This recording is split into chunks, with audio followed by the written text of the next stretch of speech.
नमस्कार, बहुत स्वागत है आपका स्वदेश न्यूज में। मैं हूं आपके साथ अंशुल शर्मा। संसद का मानसून सत्र चल रहा है, लेकिन इसका पहला सप्ताह हंगामे की भेंट चढ़ गया। पहले सप्ताह संसद में दोनों सदनों की कार्रवाई और 3 नए केंद्रीय कृषि कानून, पेगासस जासूसी मामला और कोरोना से हुई मौत समेत विभिन्न मुद्दों पर किए गए हंगामे की भेंट चढ़ गई। यह हंगामा इस कदर बढ़ा कि उच्च सदन में राज्यसभा में संचार मंत्री अश्विनी वैष्णव पेगासस जासूसी कांड पर बयान देने के लिए जैसे ही खड़े हुए, उनके हाथ से कॉपी छीनकर टीएमसी सांसद शांतनु सेन ने फाड़कर उपसभापति की तरफ उछाल दी। इस तृणमूल कांग्रेस के राज्यसभा सदस्य को शेष सत्र तक के लिए निलंबित कर दिया गया है और इससे पहले सदन में सरकार के इस जवाब की देश में कोरोना की कोई भी मौत नहीं हुई है, विपक्ष ने इस पर जमकर बवाल कर दिया। ये बवाल इस तरह हुआ कि पूरे सप्ताह के दौरान सिर्फ मंगलवार को उच्च सदन में उस समय 4 घंटे सामान्य ढंग से कामकाज हो पाया, जब कोविड-19 के कारण देश में उपजे हालात को लेकर सभी दलों के बीच आपसी सहमति बनी और उसके आधार पर चर्चा की गई। संसद में आखिर यह हंगामा क्यों बरपा, सत्ता पक्ष और विपक्ष का इस पर क्या कहना है, इसी पर आज हम कार्यक्रम में बात करेंगे। लेकिन इससे पहले इसी मसले पर हुई जवानी जंग को सुन लेते हैं।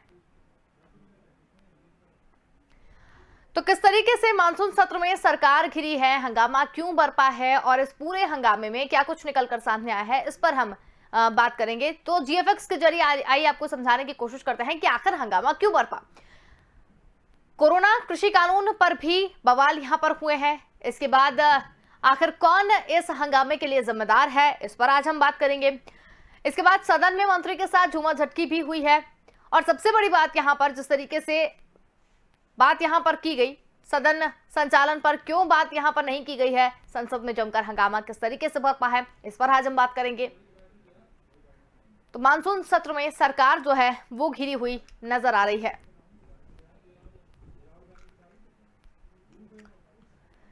तो आपको बता दें कि पेगासस जासूसी मामला और कोरोना से हुई मौत समेत विभिन्न मुद्दों पर किए गए हंगामा की भेंट चढ़ गई है। यह हंगामा इस कदर बढ़ा कि उच्च सदन में राज्यसभा में संचार मंत्री अश्विनी वैष्णव पेगासस जासूसी कांड पर बयान देने के लिए जैसे ही खड़े हुए, उनके हाथ से कॉपी छीनकर टीएमसी सांसद शांतनु सेन ने फाड़कर उपसभापति की तरफ उछाल दिया और इस पर तृणमूल कांग्रेस के एक राज्यसभा सदस्य को शेष सत्र के लिए सदन से निलंबित कर दिया है। और इससे पहले सदन में सरकार के इस जवाब की देश में कोरोना से कोई मौत नहीं हुई है, जिस पर विपक्ष ने जमकर बवाल किया।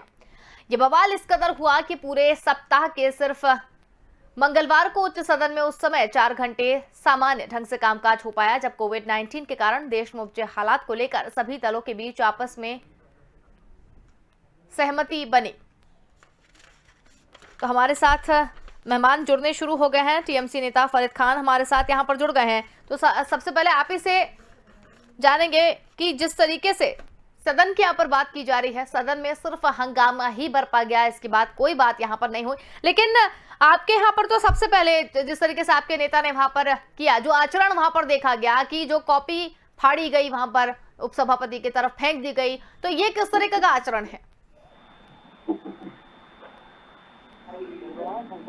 जब भी शुरू होता है तो हिंदुस्तान की जितने प्रॉब्लम रहे उन सब पे बात की जाती है, मगर संसद में अगर जो प्रेजेंट मुद्दे हैं उन पर बात नहीं करके उस बात को घुमाया जाए, जो अपोजिशन वाले लोगों की बात ही नहीं सुनी जाए। आज देश में आपके किसान देखिए कई महीनों से रास्ते में बैठे हुए हैं। कोरोना के जो हालात जिस तरह से हुए हैं, देश में नदियों में लाशें बहाई जा रही हैं। पेगासस के जो जासूसी जिस तरह से की गई, उन सब पे सवाल किया जाए तो लोगों को सस्पेंड कर दिया जाता है। तो इसकी ये लोकतंत्र की हत्या नहीं तो क्या है? अगर कोई सांसद अगर सवाल करने जाए तो उसको सस्पेंड कर दिया जाता है। और यही नहीं, तो आचरण की तो यहाँ पर बात है ना भाई, आप सवाल कर सकते थे, आप अपना एग्रेशन रख सकते थे, लेकिन इस तरीके से कॉपी छीनकर फाड़ देना, ये कौन सा आचरण है? इसको तो ये कि हम आप भी भरते हैं तो हो जाते हैं बदनाम, वो कत्ल भी करते हैं तो चर्चा नहीं होती। आज जब यूपीए 1 और यूपीए 2 थी तो जिस तरह से ये लोग जो आचरण करते तो सब मान्य था, मगर आज अगर कोई डॉक्टर शांतनु सेन ने कोई सवाल पूछ लिया, कोई बात करती तो उन्हें सस्पेंड कर दिया जाता है। डॉक्टर शांतनु सेन बंगाल में एक बहुत शरीफ इंसान, बहुत शरीफ पॉलिटिशियन के नाम से जाने जाते हैं, एक अच्छे डॉक्टर हैं, और आज उनके अध्ययन में सवाल उठाए जा रहे हैं। अगर कोई सवाल कर रहा है आप उसका जवाब दीजिए, अगर आप उसको अनदेखी करेंगे तो नेचुरली कोई ना कोई हादसा इस तरह का सामने आता है। और ये तो कोई नई बात नहीं है। अगर कोई नई बात हुई होती या देश में कोई पहली बात हुई होती तो हम बात नहीं करते।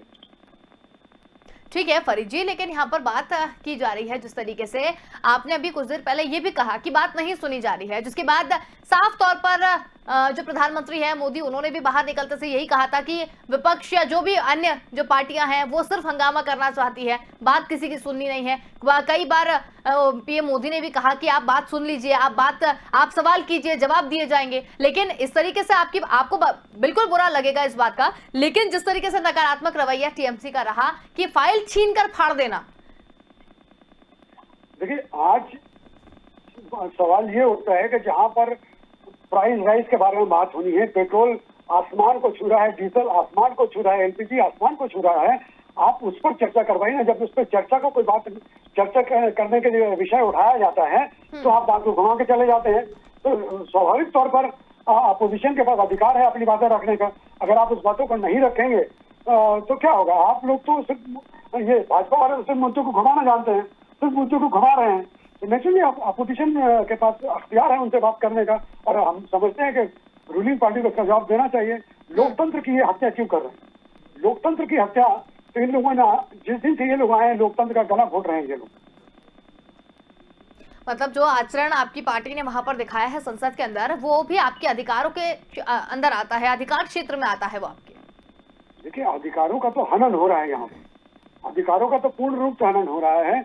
जब किसान हमारे 26 नवंबर से रास्ते में बैठे हुए, उनसे कोई पूछने वाला कुछ नहीं। आज हमारे पास, ये हमारी बात पार्टी के पास के अधिकार नहीं है कि हम जाकर सदन में उनकी बात उठाएं। अगर सदन में बात उठाई जाती है तो नेता मंत्रियों को धमकी देते हैं, उनको खत्म कर देने की धमकी देते हैं, उनको सीबीआई केस लाद देने की धमकी देते हैं। चलिए, ठीक है, इस बात का जवाब, ठीक है फरीद जी, इस बात का जवाब लेंगे। गोविंद मालू जी बीजेपी वरिष्ठ नेता हमारे साथ जुड़ गए हैं, ब्रजेश पांडे जी राष्ट्रीय प्रवक्ता कांग्रेस हमारे साथ में जुड़ गए हैं। आप सभी का बहुत स्वागत है स्वदेश न्यूज में। तो गोविंद जी, सबसे पहले आपसे भी बात कर लेते हैं। जिस तरीके से टीएमसी नेता भी हमारे साथ यहाँ पर जुड़े, उनसे बात की, लेकिन आपसे सवाल यही उठता है कि सरकार के पेगासस मामले में जांच से ऐतराज क्यों है? फ्रांस समेत कई देश इस मसले को लेकर इस चीज के लिए तैयार है कि जांच होनी चाहिए, लेकिन आपकी सरकार को ऐतराज है, ऐसा क्यों? किसी अखबार में छपने से, किसी ऐसा मीडिया संस्थान जो डिजिटल पर है उससे कहने से कोई आरोप बनता हो सरकार पर, मैं ऐसा नहीं मानता। तो दिन भर ये समय खराब करने की बात है। जो सरकार थी या इजराइल की, उसने भी कहा, एमनेस्टी इंटरनेशनल जिसकी बात कर रहे हैं, जिस एजेंसी की, उसने भी कहा कि ये 50,000 फोन और ये सब बातें, ये सब जो सूची गई है, पहली बात। दूसरी बात ये है कि इसका मतलब यदि आपकी कोई बात आप कह रहे हैं और आप अपनी बात को मनवाना ही चाहते हैं, तो आप क्या मारपीट करेंगे? क्या आप कागज फाड़ेंगे? ये तो उन्हीं के वंशज है। जैसे राहुल गांधी ने एक अध्यादेश को फाड़ दिया था संसद में। प्रधानमंत्री जी ने संसद के प्रारंभ में कहा कि आप प्रश्न पूछिए, तीखे से तीखे प्रश्न पूछिए, खुद सरकार को घेरिए और आप बातचीत करने का मौका दीजिए, बहस का मौका दीजिए, हमको जवाब देने का मौका दीजिए। आप खूब तीखे प्रश्न करें, आप कई तरह के सवाल पूछ सकते हैं, लेकिन आप हंगामा न करें, आप शोरगुल शोर शराबे में समय खराब न करें। सरकार पूरी तरह कटघरे में खड़े करें आप सरकार, हम जवाब देंगे उसका। प्रधानमंत्री जी जब इतना कहा, तो ये कोई तरीका नहीं होता है संसदीय लोकतंत्र में कि आप कोई कुर्सी उठाए फेंके, माइक उठाए फेंके, कागज फाड़ के सभापति और उस पर आसन पर जाकर फेंके। ठीक है, लेकिन इस बात पर बिल्कुल टीएमसी से हमने इसका जवाब मानना चाहा। इनको कोई चर्चा नहीं करानी। यदि ये बाहर हंगामा कर रहे हैं, इनको चर्चा करनी चाहिए, संसद में करनी चाहिए। संसद का सत्र चल रहा है, उसमें चर्चा करने के लिए वातावरण देना पड़ता है। आप खुद ही हंगामा कर रहे हैं। सत्ता पक्ष को हंगामा करके आपको रोक नहीं रहा था, आप लोग गड़बड़ कर रहे थे, ये विपक्षी लोग गड़बड़ कर रहे थे। केवल देश को बताने के लिए कि हम हंगामा करना है और हमको चर्चा में रहना है। ठीक है गोविंद मालू जी, पेगासस के मामले में सरकार जवाब देने को तैयार है। ठीक है, संसद के अंदर, अब आप संसद के बाहर हंगामा कर रहे हैं, ट्विटर फेसबुक पर कर रहे हैं, तो टेलीविजन पर जाके चिल्ला रहे हैं, उससे कुछ नहीं होगा। सरकार से जवाब चाहिए तो आप शालीनता से बात करिए, तीखे प्रश्न पूछिए, आक्रामक ढंग से पूछिए, लेकिन आक्रामक का मतलब आक्रमण करना नहीं है। ये तो संसद की बात हुई। मेरा सवाल तो आपसे ये था कि पेगासस मामले को लेकर जांच के लिए ऐतराज क्यों है आपकी पार्टी को? अरे जांच किस बात की? ये जो प्रमाण तो दे उसकी जांच होगी। जो आदमी आरोप लगा रहा है उसको प्रमाण देना पड़ेंगे। कल से कोई कुछ भी कह देगा कि इन्होंने हत्या की, हत्या के लिए कोई लाश होनी चाहिए, उसका प्रमाण होना चाहिए, उसका हथियार होना चाहिए, उसके खून के कपड़े होना चाहिए, कुछ तो मिले। बगैर ठीक है, बेसलेस, देखिए बेसलेस आधारहीन चीजों पर कोई जांच की बात नहीं हो सकती। ठीक है गोविंद जी, उसी की हो सकती है कोई तथ्य हो, ठीक है, कोई प्रमाण दिए गए, ठीक है ना, ठीक है, इसका जवाब विपक्ष से ले लेते हैं। ठीक है गोविंद जी, कोई सॉफ्टवेयर डाला हो, ठीक है, उसमें किसी ने कोई परीक्षण करा के कहा हो कि भाई हमने, ठीक है गोविंद जी, ठीक है गोविंद जी, ठीक है गोविंद जी, हमने ये लेके आए, ठीक है ना गोविंद जी, हमारे साथ विपक्ष भी है, हम उनसे बात कर लेते ना, हम उनसे भी बात कर लेते। ब्रजेश पांडे जी हमारे साथ में है। ब्रजेश जी, सवाल यही है कि जिस तरीके से अभी जांच की यहाँ पर बात की गई और उसको लेकर क्या कुछ बीजेपी ने कहा वो आपने सुना ही होगा, आप इस पर क्या कुछ कहना चाहते हैं? अंशु जी, भारतीय जनता पार्टी क्या कहती है, भारतीय जनता पार्टी क्या करती है, भारतीय जनता पार्टी का चाल क्या है, चरित्र क्या है, चेहरा क्या है, ये पूरा देश पिछले 7 साल से देख रहा है। ठीक है, आप बिना कांग्रेस को और बिना विपक्ष को विश्वास में लाए हुए इस देश के अंदर काले कानून लाते हो, चाहे वो कृषि विरोधी 3 काले कानून हो या चाहे अन्य कानून हो। संसद का मानसून सत्र चल रहा है, मानसून सत्र के सामने ही पेगासस जासूसी मामला सामने आया और आप देखते चलिए मध्य प्रदेश के अंदर दैनिक भास्कर के अखबार के अंदर आईटी के छापे पड़ जाते हैं। सरकार के वो जो भी आईना दिखाने की कोशिश करता है भाजपा सरकार को, सरकार चाहती है कि उसको किसी भी तरह से एन केन प्रकार तोड़ दिया जाए। ये लोकतंत्र के लिए और लोकतंत्र की शुचिता के लिए बहुत ही खतरनाक है। ठीक है, मैं इसकी कटु भर्त्सना करता हूँ। और ये जो घटना हुई, अश्विनी वैष्णव जी जिस तरह से पेगासस जासूसी कांड पर बयान दे रहे थे, अरे उसके पहले आपके संसद सदस्य और आपके मंत्री भी तो बयान दे रहे थे। आप तृणमूल कांग्रेस सशक्त पार्टी है और पश्चिम बंगाल में अपने बलबूते चुनाव जीत करके आई है। आप उनके सांसदों की बात सुनने की कोशिश नहीं करते, आप सम्मानीय कांग्रेस के सांसदों की बात सुनने की कोशिश नहीं करते, आप अन्य विपक्षी दलों की बात सुनने की कोशिश नहीं करते, ना बसपा की न सपा की। भारतीय जनता पार्टी ने जो कह दिया वही सत्य नहीं होता ना। ये सत्य बोलने का अधिकार भगवान शिव को है, वो भारतीय जनता पार्टी नहीं है, क्योंकि झूठ का अंबार ये पार्टी बोलती है। दूसरी महत्वपूर्ण बात अंशु जी, कोरोना को लेकर के देश के प्रमुख समाचार, मध्य के प्रदेश के प्रमुख समाचार पत्रों ने अपनी रिपोर्ट पेश किया कि साहब इस पर भी बात करेंगे ना, इस पर बात करेंगे, लेकिन अभी सवाल पेगासस का चल रहा है, पेगासस मामले की जांच को लेकर चल रहा है। इस पर एक सवाल आपसे पूछना चाहती हूँ मैं ब्रजेश जी। पेगासस जासूसी मामले में ये और इनकी सरकार जिम्मेदार नहीं तो कौन है? ठीक है ना, मैं आपसे भी तो सवाल पूछ लूं, उनसे तो पूछ चुकी मैं आपसे भी तो पूछ लूं। पेगासस अगर राजनीतिक विरोधियों की जासूसी का ये कोई पहला मामला नहीं है, ऐसे पहले भी मामले आ चुके हैं।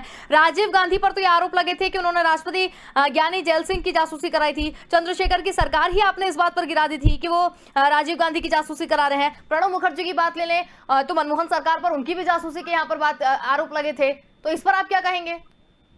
देखिए ऐसा है कि वो घटना चक्र जो भी थे वो घटना चक्र इस बिंब से अलग थे। पेगासस जासूसी मामलों में किसी को नहीं बख्शा गया और उन लोगों को नहीं बख्शा गया जो आपके दुश्मन नंबर 1 थे। हम कह रहे हैं गोदी मीडिया के खिलाफ तो कोई पेगासस जासूसी मामले में किसी का नाम क्यों नहीं आया?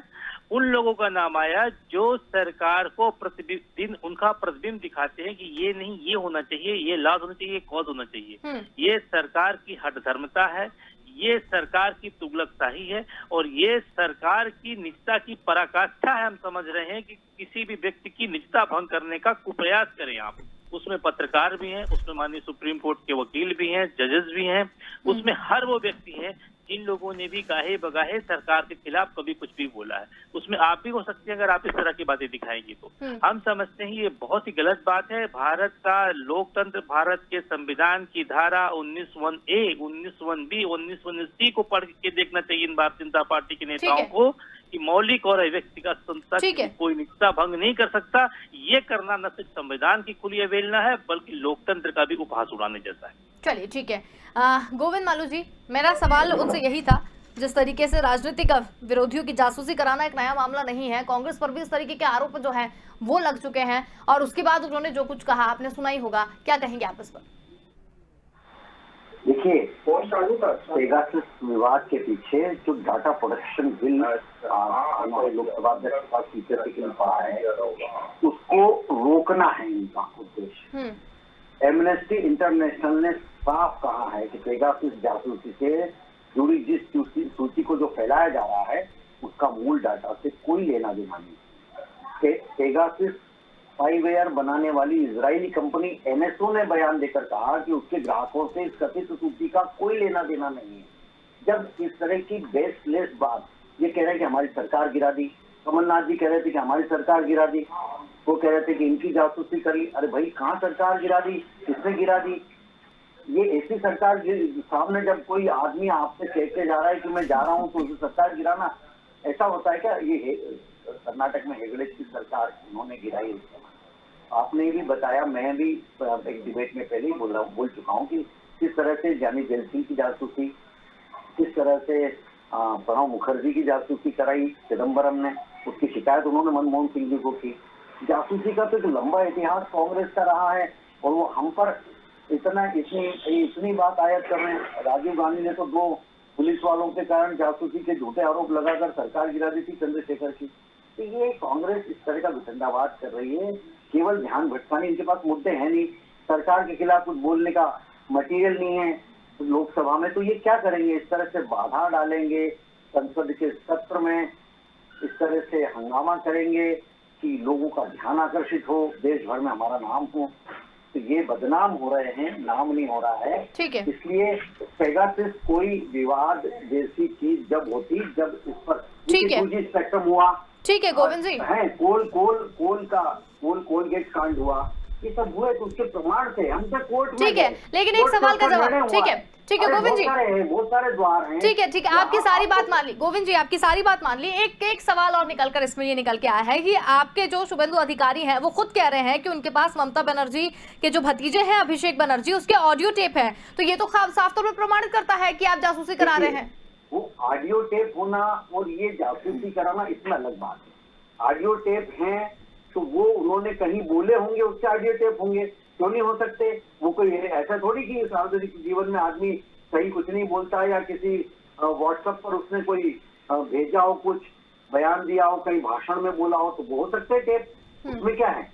कोई उसने ये थोड़ी कहा कि हमने इसके टेप टेलीफोन टेप किया, उसके हमारे पास टेप है। ठीक है गोविंद मालू जी, ये बात को टर्न करने का और दाएं बाएं करने का जिस ढंग से विपक्षी लोग उत्सित प्रयास कर रहे हैं, हाँ। इसमें सफल नहीं हो सकते, क्योंकि ये एक ऑपरेशन प्रिज्म हुआ था 2013 में। ठीक है। तब इन्होंने स्नोडेन कंपनी ने इसको उठाया था, तब उसके अपराधी को इन्होंने गिरफ्तार क्यों नहीं किया, उस पर क्यों नहीं कार्रवाई की इन्होंने? ठीक है, हमारे साथ ठीक है फरीद जी की तरफ रुक कर लेते हैं थोड़ा सा। फरीद जी, सवाल मेरा यही है आपसे भी कि जिस तरीके से ऑडियो टेप की यहाँ पर बात निकल कर आई, इसमें साफ तौर पर गोविंद मालू जी ने ये कहा कि हो सकता है वो ऑडियो टेप बोले हुए हो। एक बार फिर से कहिएगा। फरीद जी, हमारी आवाज पहुंच रही है आप तक? जी हाँ, एक बार फिर से कहिएगा, मैंने ठीक से सुन नहीं पाया। बिल्कुल फरीद जी, यहाँ पर बात ये की जा रही थी, बीजेपी से मेरा सवाल था कि आपके शुभेंदु अधिकारी हैं वो खुद कह रहे हैं कि उनके पास ममता बनर्जी के जो भतीजे हैं अभिषेक बनर्जी, उनके ऑडियो टेप है, तो ये तो कहीं ना कहीं प्रमाणित कर ही रहा है कि भाजपा जासूसी करा रही है।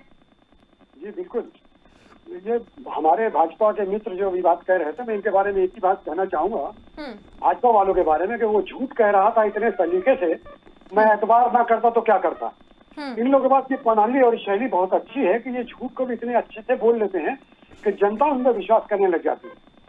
आज जब पार्लियामेंट चला है तो हमारे देश के चुने हुए प्रतिनिधियों के पास ये अधिकार है कि पार्लियामेंट में खड़े होकर हमारे प्रधानमंत्री से सवाल करें, लेकिन ये सवाल करने का मौका नहीं देते हैं। कोई चोर मचाए शोर, जो उन पे ही इल्जाम लगाना चालू कर देते हैं। कई दिन पहले शुभेंदु अधिकारी जी ने मंच से ये कहा है कि हमें वो और भतीजे के आपसी जो कॉल रिकॉर्ड हमारे पास हैं, कितने आईपीएस आपसी कॉल रिकॉर्ड हमारे पास हैं, और आज ये कहते हैं कि हमने कुछ किया नहीं। आज ये पेगासस के बारे में बोलते हैं कि सबूत लेकर आइए, इनको हर चीज के सबूत चाहिए। इनके नेता खुद यहाँ से चिल्ला कर कह रहे हैं, उसके बाद भी इन्हें सबूत चाहिए।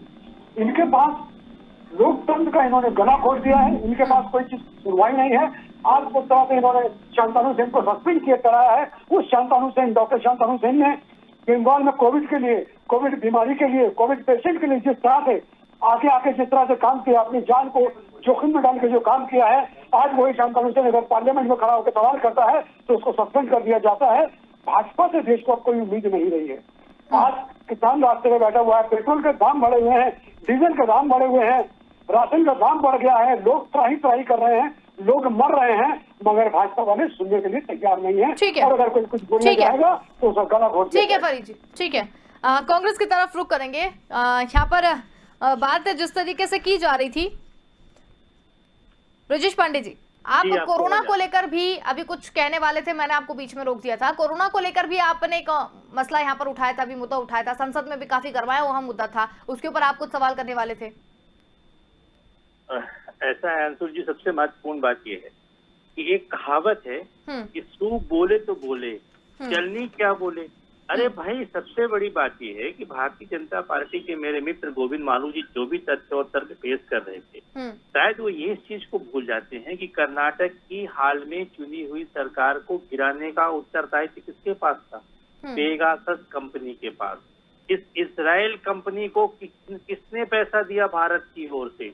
सुब्रमण्यम स्वामी जी, जो इनकी पार्टी के नेता हैं, वरिष्ठ सांसद हैं, पूर्व मंत्री, उन्होंने खुद अपने सवाल को कटघरे में खड़ा किया कि साहब इसके बकायदे जो पैसे पेमेंट किए गए वो भारत सरकार ने किए हैं।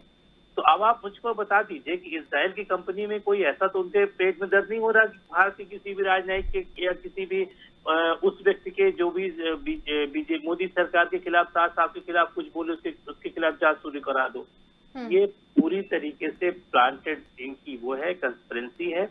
और मैं समझता हूं कि इसमें इजराइल सरकार को भारत सरकार ने पैसे दिए कि आप वहां से बैठ करके हमारे यहाँ के ऐसे लोगों की जांच करो जो लोग हमारी सरकार को गाए बगाए घेरते हैं, हमारी सरकार के बारे में सवाल करते हैं। राहुल गांधी जी ने संसद में यही कहा कि सबसे महत्वपूर्ण बात यह है कि इस तरह की घटनाएं जो है वो लोकतंत्र के लिए अच्छी बात नहीं है। रहा सवाल कोविड को लेकर के समूचे देश ने देखा, मध्य प्रदेश ने देखा, जिस तरह की रिपोर्टें आई, दैनिक भास्कर ने कहा कि साहब कब्रिस्तान संस्था की आप डेडबॉडी गिनवा लो, हमारे पास आंकड़े 1 लाख से ऊपर मौतें हुई। शिवराज सिंह जी 7,000 से ऊपर मौत मानने को तैयार नहीं थे। इस तरह से भाजपा शासित उन राज्यों में भी था। भाजपा के खिलाफ जिन प्रवक्ताओं ने भी रिपोर्टिंग किया, चाहे वो एनडीटीवी हो, चाहे प्रदेश में भी कोई अच्छे पत्रकार आपके यहाँ भी लोग हैं जो अच्छी बातें करते हैं, साफ सुथरी रिपोर्टें देते हैं। मैं जानता हूं, क्योंकि मैं भी पत्रकारिता से आया हूं, मैं देश के बहुत बड़े अखबार में मैंने काम किया है, इंडियन एक्सप्रेस, जनसत्ता में। मुझे सब पता है कि इनकी कथनी अलग होती है, इनकी करनी अलग होती है। ठीक है, कोरोना को लेकर, ठीक है, कोरोना के लोग की मैं बात कर रहा हूँ। हाँ। तो मैं आपसे यही कहना चाह रहा हूँ कि जो भी देश में हालात उपजे कोरोना पे, कोविड-19 वेव 2 पे बताइए, क्या वेव 1 आने के बाद ये हाथ पे हाथ रखे बैठे रहेंगे? आपने क्यों वेव 2 को आने के लिए आमंत्रित किया? वेव 1 पे भी आपने आमंत्रित किया, जब आपने ट्रंप को बुलाया जा करके अहमदाबाद में, आपने मीट किया तब भी आमंत्रित किया। वेव 2 को लेकर के क्या पूरे 1 साल में सरकार इमरजेंसी वार्ड नहीं बना पाई? क्या सरकार पीपीई किट नहीं दे पाई? या सरकार ऑक्सीजन नहीं दे पाई? ये सरकार की गलती है। किससे जनता कहेगी? अपनी चुनी हुई सरकार से कहेगी। और चुनी हुई सरकार, ठीक है, लेकिन एक सवाल मेरा ये है, ठीक है ब्रजेश जी, सवाल मेरा ये है, जिस तरीके से कोरोना को लेकर भी घेरने की यहाँ पर बात की गई, चाहे महाराष्ट्र की बात कर लें, छत्तीसगढ़ की बात कर लें, यहाँ तो कांग्रेस की सरकार है। यहाँ पर केंद्र सरकार ने साफ तौर पर कह दिया कि ऑक्सीजन से जो मौतें हुई हैं वो बिल्कुल नहीं हुई है, और इस तरीके से जो हंगामा है वो यहाँ पर बरपा।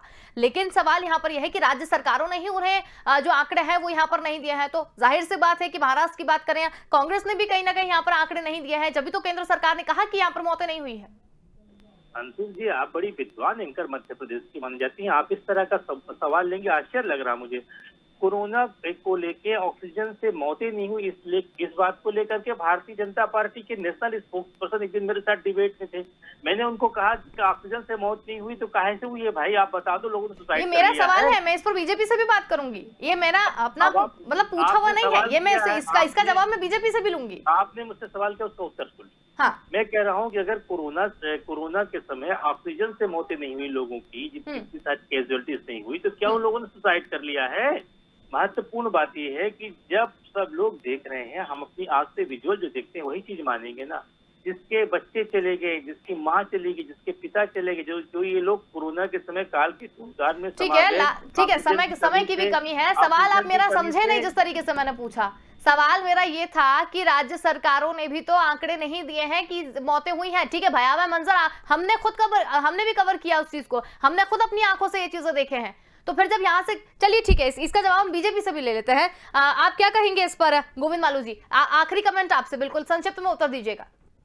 सरकारों ने आंकड़े दिया है, केंद्र सरकार ने उसको अपने कंप्यूटर में फीड नहीं किया। केंद्र सरकार लगातार पार्शियलिटी कर रही थी। जहां पर भारतीय जनता पार्टी की सरकार थी उसके लिए अलग बजट था, और जहां पर कांग्रेस शासित राज्यों की सरकार थी उसके लिए अलग बजट था। दो रेखाएं केंद्र सरकार ने खींच रखी थी। हमारे पास भी तो डाटा है।